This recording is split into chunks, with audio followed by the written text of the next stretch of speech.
So this is using the golf club to get that rotational that you want, the diagonal extension. So this is almost like your few different visualization for you. So I like to think about you're on like a skateboard here. So if you were to push back on the skateboard, if you do this, you can hit that board there. So we want to think about there's that little bit of like still in that relatively straight line, but just a little bit pushing away so we don't hit that board. And there's going to be that slight internal rotation of the leg as you extend it and abduct it. So I like thinking about, imagine like you're on a yoga mat in the middle of it.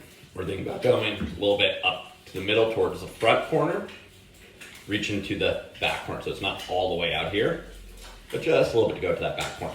Use them for balance as you do this.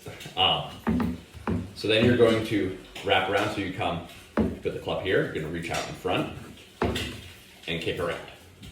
So you're going to be thinking about, we've done that like we did the core bracing, it was up like this a little bit. You don't have to come over here because you may catch yourself, but you're thinking about really that extension as you reach back.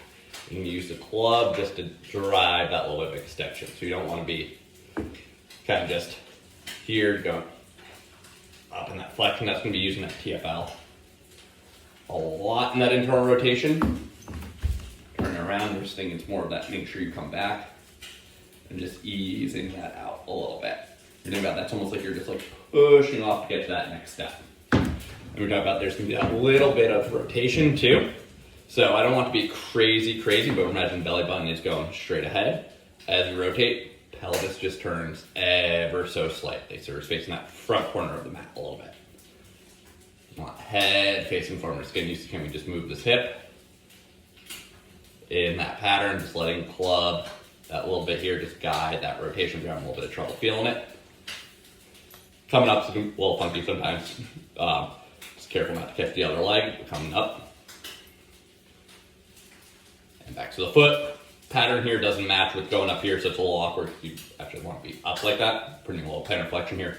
But just play around with that and see if you can feel that smooth little like slot and groove as you extend the hip. And try to avoid that pinching.